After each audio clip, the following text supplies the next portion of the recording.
Imagine if a Chinese bank in America decided to start paying white women $4,000 a month to cover their daily living expenses. Those white women wouldn't need white men for their basic necessities or survival. And it's no different for black women here in the States. White daddy government is giving her monthly payments through welfare, Section 8, along with different employment opportunities in corporate America. Now, don't get me wrong, I'm wholeheartedly in support of black women and black girls getting into tech and coding. Because shit, I'm going to have a daughter. And I want my daughter to be well versed and educated so she can, enter this work environment and be competitive. So, in no way am I against black girls, especially black girls, learning coding and learning tech. I'm all for it. Okay, I want the education these black women are getting in college to trickle down to their sons and their daughters. But we all know that 70% of black boys cannot read or write on grade level across the country. So all these chicks getting this education, it's not filtering down to the children. That's what my issue is. So like I was saying, it's no different as far as what white America is doing in terms of funding and giving money to black women. And just think, what if the Chinese government was doing the same thing? Just think of that shit. That would be unheard of. It would be unheard of for some shit like that to happen. A little tongue-tied. China giving money to white women so they don't need white men. And your average white guy couldn't compete with that. How would the average fucking carpenter, blue-collar, trucking white guy compete with the Chinese government giving white women $5,000 a month? I mean, think about that. Again, that's what you have taking place here in black America. As long as she continues to run interference for their white daddy and master, these chicks will continue to get these little perks and handouts. So, in my assessment, the best way for black men to counter this is for us to fund our own programs as far as for black men. All right? That's my solution. I don't just sit here and because you can't be tripping out or stressing out over shit that's out of your control. All right? And when you come across things like this, you got to look for solutions because you see the strategy and the play that's taking place. And like I said earlier, financially, as an individual black man, there's no way for you to compete with the government funding these broads. Don't even try. All right? This government's giving these chicks health care, Section 8, free housing, food stamps. It's no different than the plantation, man. Whenever a black chick would get pregnant, they would sell the black man, okay? And then the black chick that's pregnant, she would stay on the plantation. And she would get food, she would get housing, and she would get health care. It's no different than today. Only difference is these black chicks pick the loser to get them pregnant. And Pookie goes wherever. I don't know where he ends up at. She can't find him. All right. And what does she do? She goes onto the state. She gets Section 8. She gets food stamps.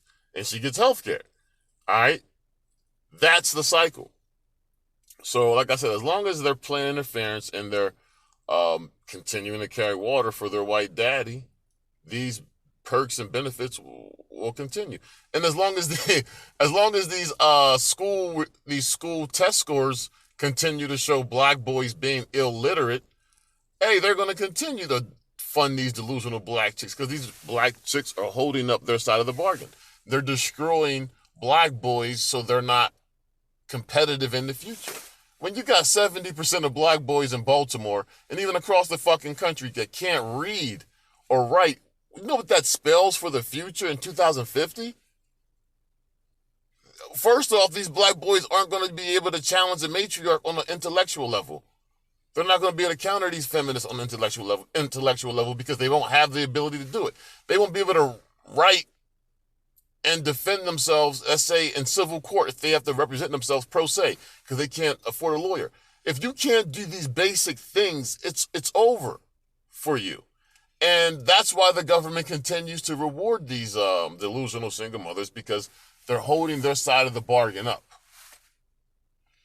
They're making sure that these boys are going to be fodder for the prison industrial complex. Look, man, these white folks, they can look at the test scores and just see that they have nothing to worry about. They look at the third grade test scores and they say, okay, yeah, this delusional black chick is doing exactly what we want her to do. All right? She's producing illiterate, dysfunctional black boys. And the girls are turning out to be fucking Nicki Minaj types, Cardi B types. So at the end of the day, this education that these black women are getting is not trickling down like it should be, because the mother's the first teacher. She picks the father of the kid, right? All right. Then she's going to raise the kid. She's the first teacher. The government's giving her free Section 8, free housing, free food stamps, and free health care. She only got to babysit. Why can't she sit down with her kid at 3, 4, 5, 6 years old, show him how to count nickels, dimes, and quarters, show him how to write his name, show her how to write her name, show him how to fucking count to 10. The bitch is home all day. Like, why are these black boys coming to school performing lackluster with a 70% illiteracy rate? And you want to pass the buck on, blame that shit on the teachers? That's what they've been doing and the teachers union, they've been quiet. They've been allowing these delusional mothers to blame the school. No, it starts at home, but the teachers are not going to say that. First, because they don't want black boys to be educated, first off. They're not going to give you no concrete solution. And secondly, the teachers, they'll be fired. Look, the teachers have to take the blame for this. Even though the school district and everybody knows this starts at home. And these ghetto-ass single mothers don't even give a fuck about their kids' education. They had the kid because it was survival. The bitch would be homeless. If this bitch had to go out on her own merit, right, buy a house, maintain a career, and all that, she would be homeless. So her only fucking hustle is to go get knocked up by Lord knows who. Even she don't know who it is. Get knocked up, go down to the state, I need housing. Bam, that's the for sure way to get a fucking house and shelter. Instead of saving up for a down payment, maintaining a good credit score, and buying out. No. Fuck all that. She's like, listen, I dropped out of school. I don't got the money I need or the education I need to get the fucking house. Let me get pregnant and get on Section 8. That's the strategy. And who suffers? The kid. The kid suffers. So like I told you earlier, financially as an individual black man, there is no way you can compete with the government funding these chicks. So don't even try. Look at it this way. What would you do to a teammate who sold your playbook? Think about that shit. They went and told the other teammate, they went and told the other teams they don't have faith in their own quarterback, wide receiver, or running back. That's the best analogy I can give you, dude. Like, because I mean, like, you know, a lot of us play sports, and I want to basically put it in a context in which the average black dude can understand what's going on right now. What if one of your teammates went and sold your playbook to the opposing team and told the opposing team all of your plays, all of your, told them your cadence, told them your, all this shit. When you're going to do your motions, all that shit. What would you do, or how would you handle this person that went out to the other team and told them, hey, I don't believe in my quarterback, man. My quarterback, nah, man, he's not gonna be able to take us to the Super Bowl. Or I don't believe in my wide receiver. Like that's what these broads have done.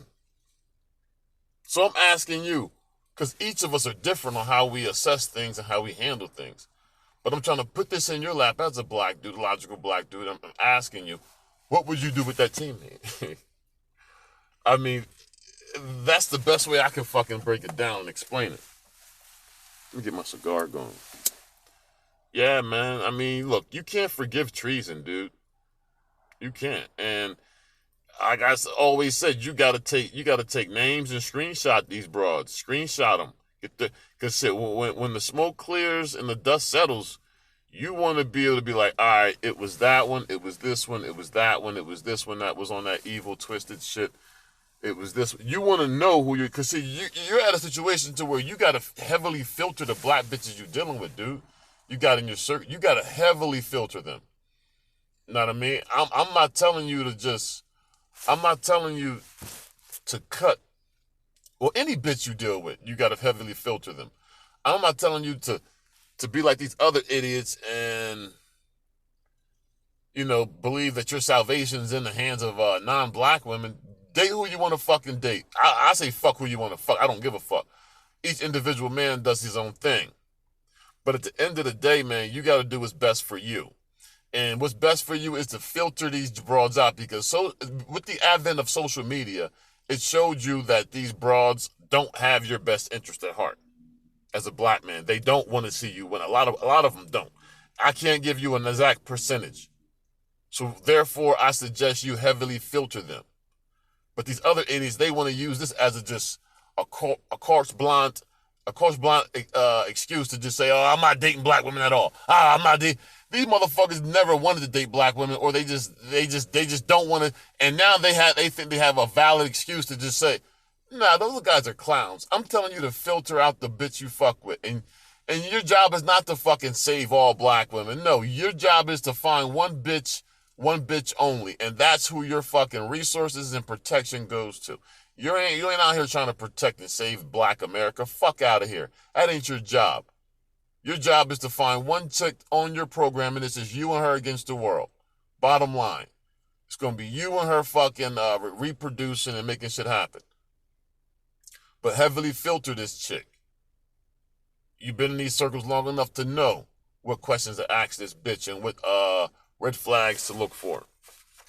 But I just wanted to get that analogy out, man. That sports analogy. And just tell you, hey, what would you do in a situation like that, where your teammate went ahead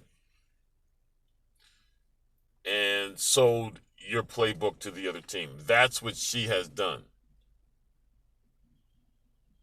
I mean, basically, that's what these broads have done.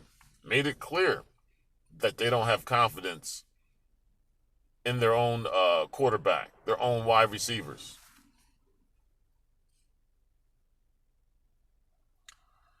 And in my opinion, once you do some shit like that,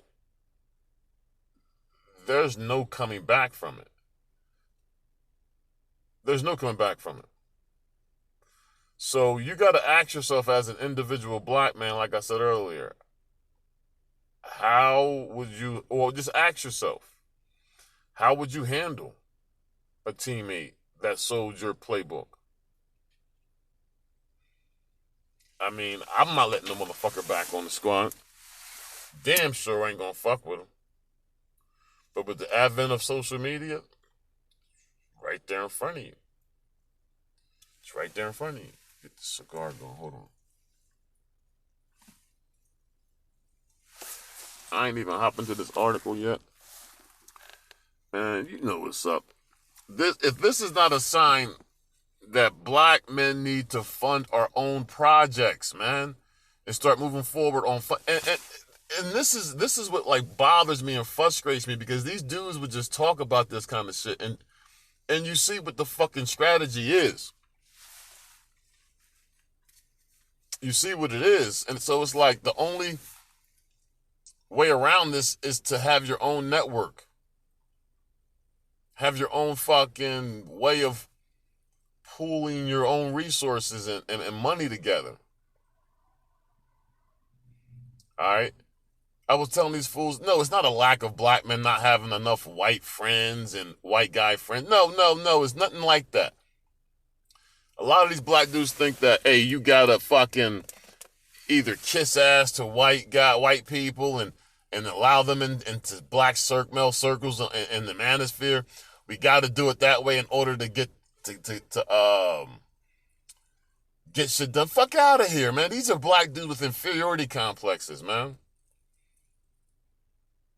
That's what these dudes are. That's what these dudes have. A lot of them have, and that's why they think that, hey, you're not going to be able to have any progress unless you got some assistance from white. No, look, I'm saying, listen, you can do business with whoever you want, but it's been 500 fucking years to build for these white folks. If these white dudes wanted to build a coalition, they could have done it already, but they're not. Don't get me wrong. Look, I make money with hell of good money with white dudes, but I'm not those stupid ass dumb black guy that thinks that my salvation is in their hands and they're going to fucking save black men. They're not. They're not. You are a competitor. Even if you're a law-abiding, productive, decent black dude, you know, you cross your T's, dot your I's, you are a sexual threat to them at the end of the day.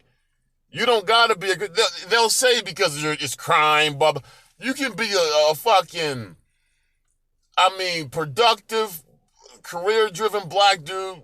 Everything is on point. No criminal record. They will still find a way to fucking pigeonhole you. Because ultimately you are a sexual threat, especially if you're an athletically built black dude, tall, money in the bank, you flossing on motherfuckers. Soon as you hit the scene, they know them white bitches, Asian, Hispanic, bad bitches gonna be on you. You're a sexual threat. It has nothing to do with you being a with the criminality, blah, blah, blah. All that's all smokescreen bullshit. All right, that's just a way to keep you keep your image, or for them to try to fucking damage your brand by by using the bottom 20% of black men who are losers and broad brushing it. They just want to. These white dudes didn't want to compete with you economically nor physically as far as with the bitches. That's why, man. Economically, that's why they put those Jim Crow laws in. And the reason why they didn't want to compete with you with the bitches is why they had the separation. So stop thinking that all you got to do is get more white guy friends. No, you don't, motherfucker. You don't. That's not your problem. Because you're going to realize eventually that no matter how much money you got, no matter how good of no matter how non of a criminal you are, this white guy is just insecure. Okay, he can't help it.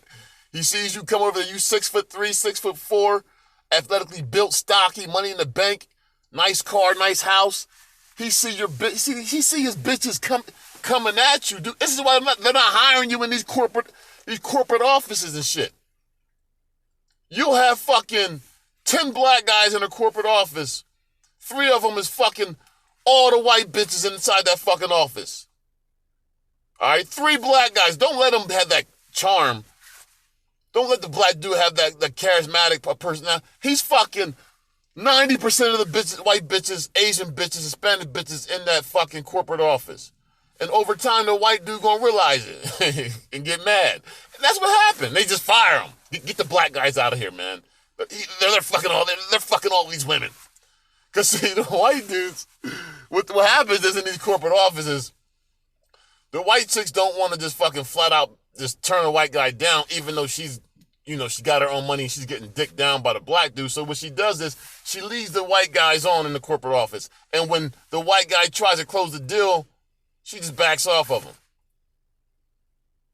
And then eventually the white guy starts to see the white chicks in the office fucking around with the black guy too much, saying hi, smiling and shit. He puts 2 and 2 together and he realizes The same 3 black guys are fucking all the hot white bitches in office. So they just fire all the black guys. That's what happens, man. You could be qualified, don't matter. Once they realize you're fucking all the bitches, you gotta go. You gotta go. It always happens. It never fails. As soon as they bring in that black dude, he's charismatic, got that charm, he got the F. I'm not saying all black guys. I'm saying that certain type of black dude, he fucks it up for the white motherfuckers in the corporate America. They don't want you there. Not because you're a criminal, not because you're a thief, not because you're going to steal. No, because you're going to be fucking the bad bitches in there. Machiavelli Don style. That's why. Man, I gotta go, dude. I didn't even read this article. I'm out, man.